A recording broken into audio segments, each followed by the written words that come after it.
A few weeks ago, I lost my dad after he struggled with his health for a long time. My name is Kelly, and sometimes I find myself wishing I could have introduced him to his grandchildren. This thought always brings a heavy sigh. 5 years ago, when I was 37, I got married. On that happy day, my dad and I made a special promise I would be the first to tell him if I was expecting. Sadly, that's a promise I will never be able to keep, and it's the biggest regret I have about my dad. His illness was discovered a year ago, and since then, I did everything I could to be there for him. I visited our childhood home more often, spent many hours at the hospital with my mom, and made sure to call or video chat even more. Despite all of this, I sometimes wonder if it was enough. I often think to myself, could I have done more? Lost in thought, I whispered these words, and my mom, always supportive, comforted me, saying, "Kelly, you did everything you could. Your dad knew that, and he was proud." Just then, my sister Julia walked in with a man who looked to be about 45, probably the lawyer. "This is Scott, the attorney," she introduced him, and my mom quickly offered him a seat. As soon as we all sat down, Julia couldn't hold back and mentioned that the lawyer said Dad left us a significant inheritance. I couldn't help but respond, "Julia, you know it's not all yours." That comment instantly changed the mood. My sister and I have always had a rocky relationship, made worse by our dad's illness. Her refusal to visit our dad, even though I tried to bring them closer, didn't help. Her attitude has always been a problem, and it became even more noticeable during these difficult times. Looking back, my words to her might have been too harsh, driven by my worry for our father. However, her response didn't make things better. "You're an adult. There's no need to be so stubborn," I pointed out, to which she snapped back, "I'm not being stubborn. Living in the city and traveling to the countryside isn't as simple as you think. It's just a 5-hour drive." I responded, but she argued back, saying that those 5 hours aren't just about time, it costs money. And yes, money is important to her. She told me she's busy and asked me to stop bothering her. That ended our conversation. Despite the distance, I always thought she could make an effort to visit now and then. This belief was a big reason why our relationship started to fall apart. In the end, she never visited our father, and the distance between us only grew. The tension in the room increased until the lawyer stepped in and suggested we all take a moment to calm down. I apologized, saying, "I'm sorry," which seemed to make things a bit better. The lawyer then explained, "As I mentioned over the phone, I'm here about your father's will." My mother, looking confused, asked quietly, "When was this arranged?" The lawyer replied, "A few weeks before he passed. Your father reached out to me. He asked you to come to the hospital?" My mother asked. The lawyer answered, "Yes, I drafted the will there with him, and his primary doctor was there too. It was arranged that the doctor would notify me after your father passed, which is why I contacted you now." The lawyer then took out a white envelope and placed it in front of us. Recognizing my father's handwriting on the envelope, I whispered, "That's definitely Dad's handwriting." Julia, visibly impatient, demanded, "Just get on with it." "What does it say? You know I'm busy." The lawyer, with a slight smile, opened the envelope. Inside, there was a single piece of paper outlining the inheritance, the house, some land, some savings, and a storage shed. We knew about the house and the land, but the mention of a storage shed was new to me. My sister, frustrated, turned to the lawyer and asked, "Wait, what about the farm?" The lawyer echoed, a bit surprised, "Yes, the farm." I explained, our father used to work on it as a hobby. He had run a successful business in a nearby town, but decided to slow down after turning 55, thinking about closing the company to spend more time on his hobbies, including the farm. This new mention of the farm added another layer to our father's legacy and what he left behind during my high school years. I remember saying that I wanted to take life a bit slower. My sister, who was in college at the time, didn't agree with this more relaxed approach. But both my mom and I, worried about my dad's health, supported the idea. "Don't worry about money, Julia. We've got plenty of savings," my dad reassured her. Though hesitant, she eventually agreed. After that conversation, my dad did wind down his business and started farming close to our home. "There's something fulfilling about working with the land," he would say, his face lighting up with joy. Seeing how happy he was made me feel that we made the right choice, though Julia seemed less convinced. Despite promising to come back home after graduation, Julia chose to build her career near her university and eventually married the CEO of an IT firm she met through her job. That's how things were when my father took up farming until his health started to decline. Julia insisted that the farm be included in the inheritance. At her insistence, the lawyer checked the documents and found that the farm was actually leased land. I had mistakenly thought we owned a large piece of land. Julia seemed disappointed by this discovery, but knowing little about farming ourselves, I felt it might be for the best.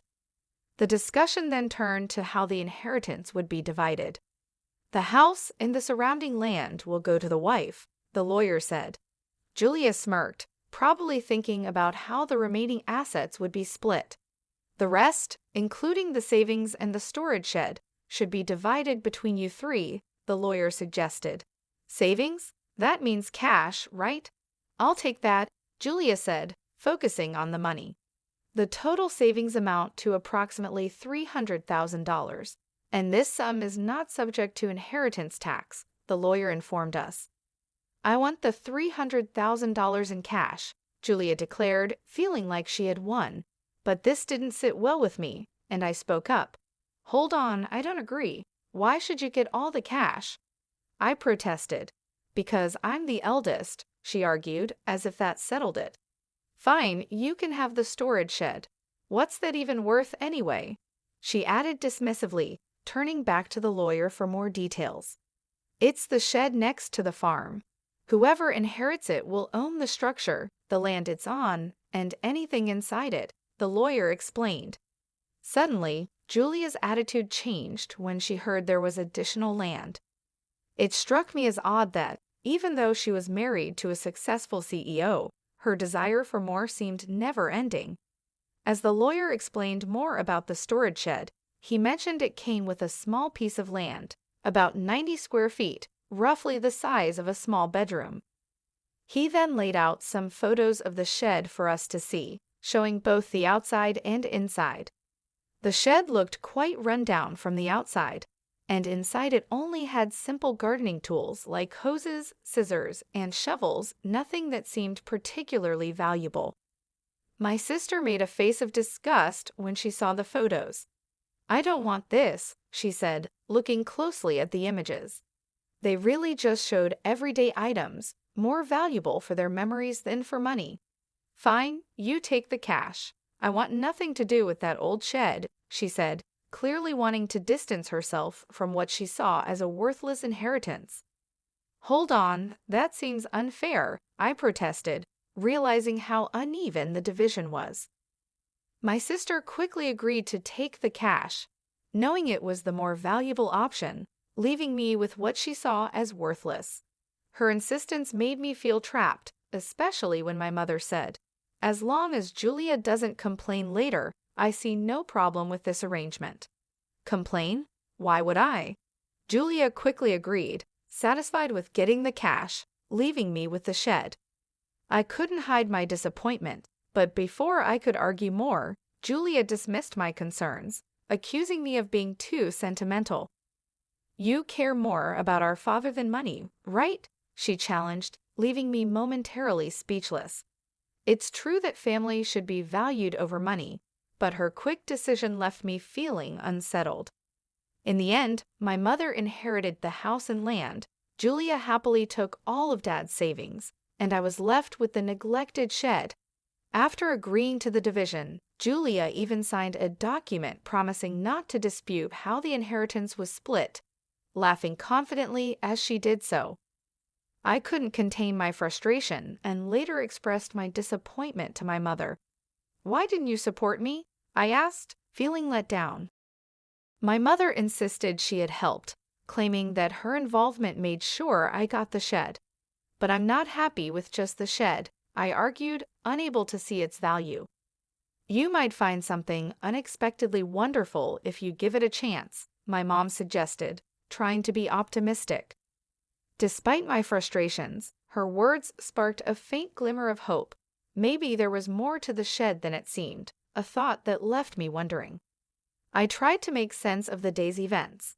After getting the key from the lawyer, I walked to the shed, which was beside a field about 15 minutes away from our house.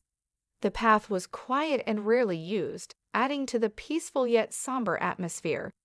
The field, which my father had leased until he recently went into the hospital, was now empty, giving the place an untouched and solemn feeling. When I unlocked the shed, I was greeted by a thick layer of dust, showing how long it had been neglected. "Wow, it's really dusty," I said, noticing the heavy scent of disuse in the air.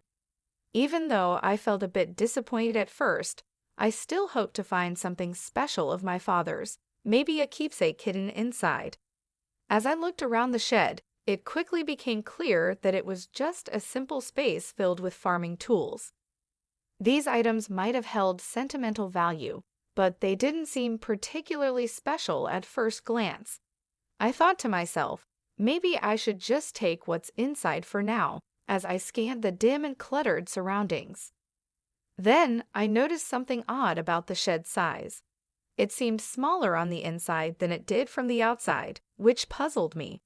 Was it a trick of the light, or was my mind playing tricks on me? I stepped outside to get a better look, still curious about the strange difference. Driven by curiosity, I decided to explore the outside of the shed. As I walked around to the back, hidden among a dense group of trees, I found a second door. "Wait, another entrance?" I gasped. From inside the shed, there had been no sign of this door. It looked like there was only one way in and out. This discovery hinted at a hidden space, only accessible from this secret back door. A surge of excitement rushed through me. Could this be one of Dad's secrets? He loved surprising us, always finding joy in the unexpected, like the surprises he planned for my birthdays. The memories brought tears to my eyes as I re-entered the shed, determined to find the key to this hidden door. After a thorough search, I was ready to discover what lay beyond it. I found 4 keys cleverly hidden inside the handle of a shovel. Excited, I rushed to the back door and tried one of the keys. With a satisfying click, the door swung open. Inside this small, hidden space stood a large safe, alone and imposing. Is this from Dad's company? I wondered aloud, as a flood of questions filled my mind. What secrets did it hold? Was this my father's way of leaving a final piece of himself behind? The discovery hinted at parts of my father's life that I had yet to uncover, like a personal treasure hunt he had left for me to explore.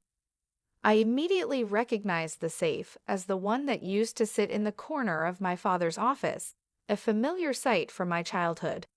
Seeing it brought a wave of nostalgia over me. This safe was a real connection to my father, making the inheritance feel even more meaningful.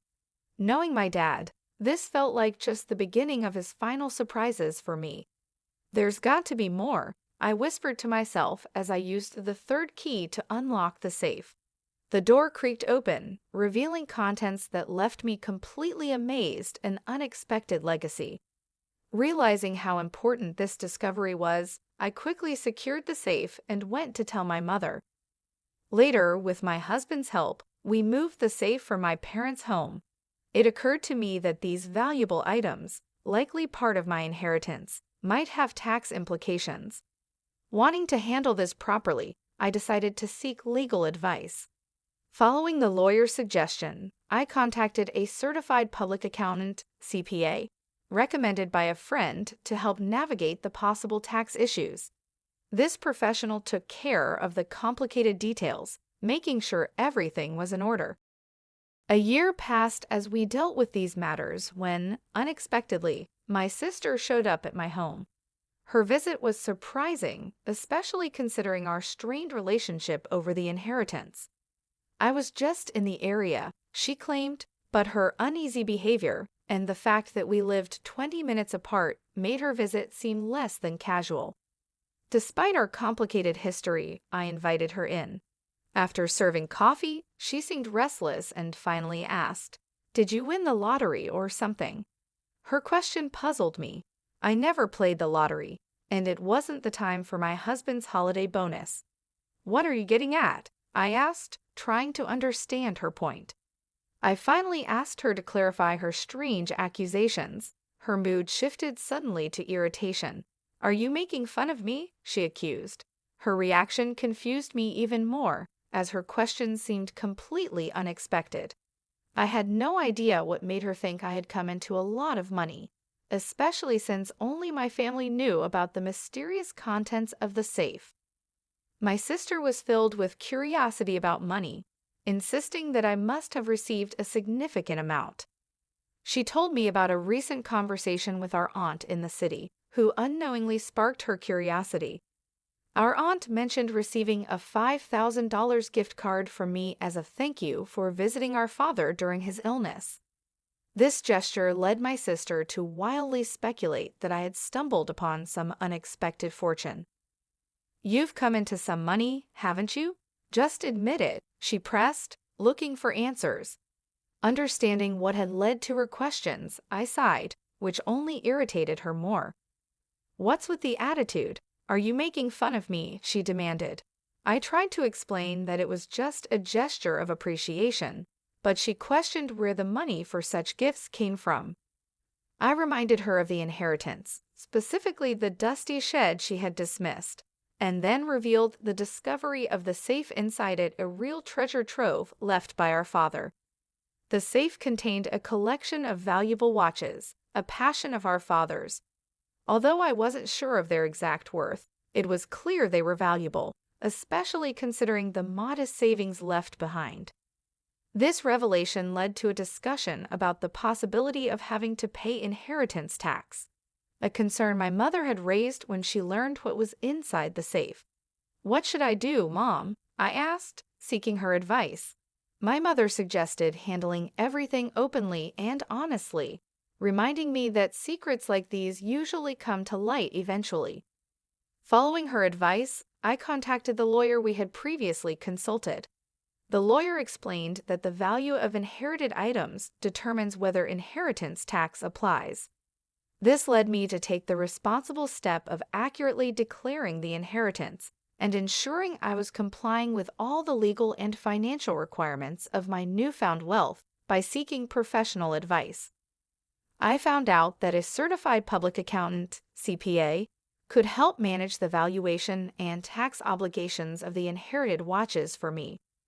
Trusting the CPA with this task, we discovered that the collection was worth an incredible $500,000.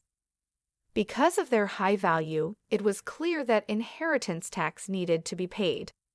The sensible advice was to keep only the watches that held sentimental value to me and sell the others to someone who could appreciate and afford them.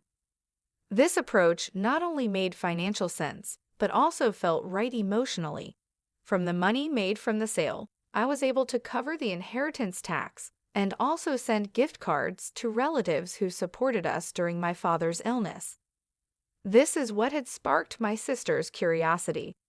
Among the keepsakes, I chose to keep my father's pocket watch.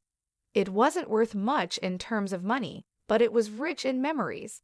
I shared this story with my sister, showing her the pocket watch and trying to explain its sentimental value. However, her reaction was lukewarm. She seemed more interested in what was sold than what was kept. When she asked about the remaining watches and the safe, I told her it was our mother's house and explained its size and importance to our father's business. Her response was thoughtful, which left me feeling uneasy about her intentions. However, she left without asking any more questions, much to my relief, though I couldn't shake off an unsettling sense of worry. My fears were somewhat confirmed that very night when I received a distressing call from my mother, urging my husband and me to come to her house quickly. As we approached, the scene was alarming: red lights flashing in the darkness, police cars stationed outside. Pushing through the gathering crowd, I found my mother and learned what had happened. She had been getting ready for bed when she heard strange noises that startled her. It sounded like someone was frantically searching through the house. With no one else home to help, my mother made a quick decision to escape through a window, driven by fear and desperation. Her description of the situation was unnerving, painting a picture of a night filled with panic and uncertainty. Under the cover of darkness, my mother had noticed the eerie glow of a flashlight moving inside the house, confirming her fears of a burglary.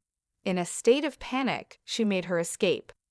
She sought help from our neighbor, who, after seeing the suspicious activity, quickly called the police, convinced that a burglar was in the house.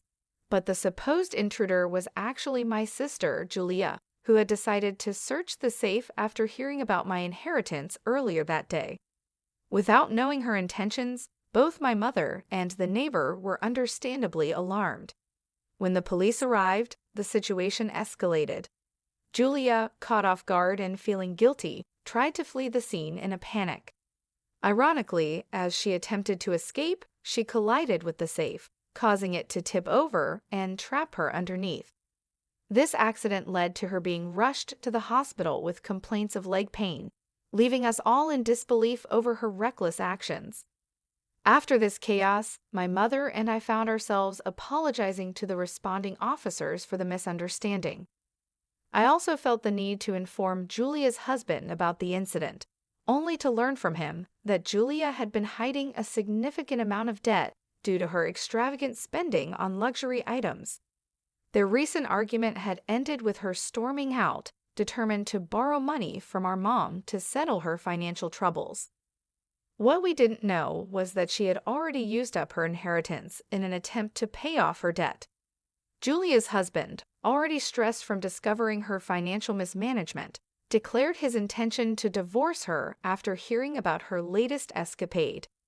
This revelation explained Julia's desperate actions that night, which led to a tense scene at the hospital where her husband brought up the subject of divorce. The entire ordeal turned into a dramatic clash, highlighting the serious consequences of Julia's actions and the turmoil they caused in our family. Julia was adamant, insisting, "I'm not getting a divorce, absolutely not." But the reality of her situation became clear when her husband presented the divorce papers. Faced with undeniable evidence of their broken relationship, she had no choice but to sign them. Now confined to her hospital bed, with a mix of shock and resignation, she was flipping through a part-time job magazine, clearly thinking about how to tackle her debt with new employment. While this turn of events was unfortunate, it offered a small glimmer of hope that she might finally take responsibility for her actions after everything that had happened. I made an important decision to move back to my childhood home. The chaos had definitely made me worried about my mother's well-being, but there was also a happier reason behind my choice I found out I'm expecting. After a lot of discussion, my husband and I agreed that moving back would be the best decision.